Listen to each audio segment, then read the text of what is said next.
This morning.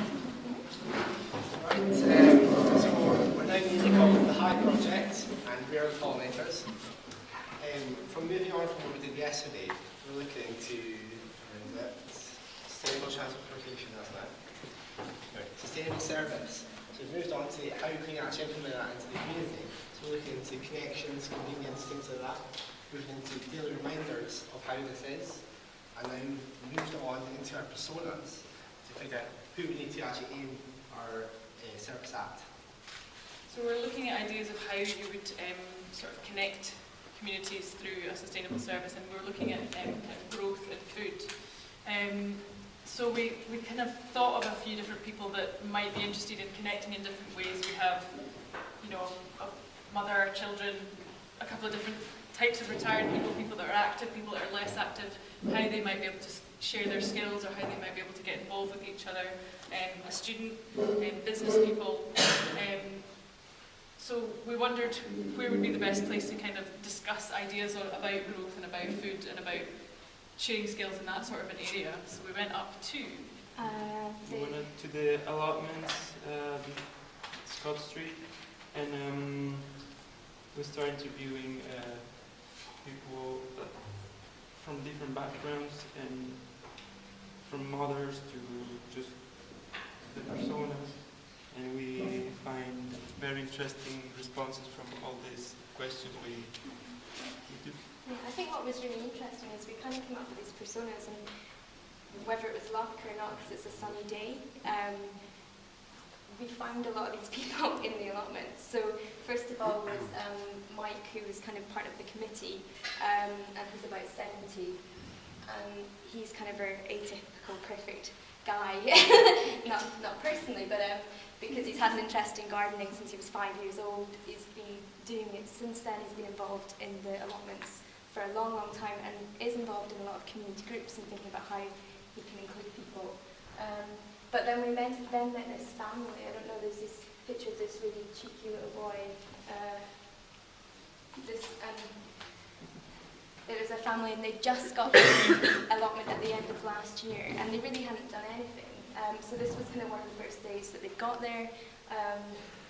She said part of the reason is because she'd learned that there was children around her that actually didn't know where chips come from. And this little boy, Ryuk, replied, "Oh, I know where chips come from, the chip shop." We were just like, and then he was like, "Oh yeah, potatoes." Like, it was really nice. So that was, again, it really kind of eye-opening that you can't just imagine that these families are here. They are actually there. They don't have their own garden. They said it's been quite accessible in some ways to park themselves next to an expert that exists there. But sometimes there's the problem of oversharing information. So information overload, how do you just learn enough to get started? And then, yeah, just a few other examples of kind of people that do very much see it as their private space within the city, outside of their house, a real kind of retreat to be able to go to themselves to create stuff, to grow vegetables.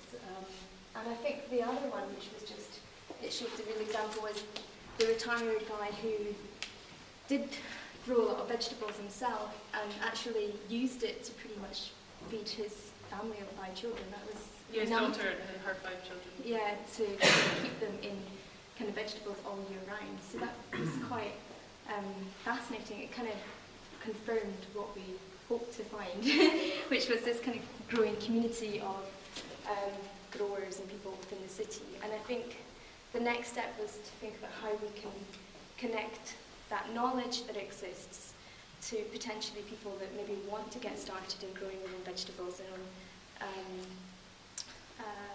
in other places, gardening. so whether or not it's not necessarily only connected to the allotments as well. It's the kind of thing that you could maybe take out into different areas of the city and connect that knowledge between people that really want to share, who are really keen and think that a community development of knowledge would be really good. What we didn't get a chance to do was then speak to people that don't have those spaces yet and what their sort of side would be. Yeah, but even one of the last things we did was jump into Fraser's, and she said what was interesting, they had people that brought into them vegetables that was overflowing, like Seymour Street apples, which is apples from an apple tree in Seymour Street, I guess, that is too much, and courgettes that people just promote. So they've grown a kind of organic barter system with them in terms of how they now source their vegetables. It's quite sporadic, but it's trying to think about that as well, what the outcome could be on different levels of encouraging people to grow stuff, but actually how it might develop into something bigger, I think, is what we're looking at. And like to conclude, we thought about like the Hive project, which will be a service which will enable people within the community to engage into growing healthy food and sharing experience. Fantastic, thank you very much. What's actually amazing is you guys managed to connect with people so well that you got free leeks. Yeah, we did. I mean, it kind of showed our example. It said, please help yourself, so we did. Any feedback for this team?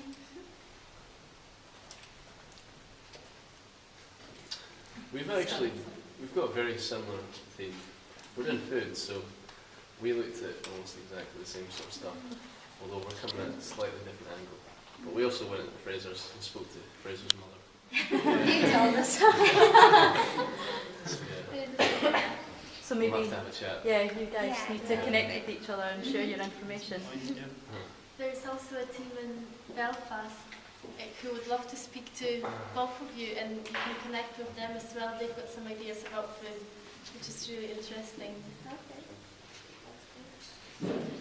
I find it really fascinating that there are areas within Dundee where children wouldn't know where food comes from, purely because of the level of deprivation and the fact that teachers don't have enough time to show them, which I think is the value in that is showing the younger generation how to eat healthily and how to sustain that lifestyle change.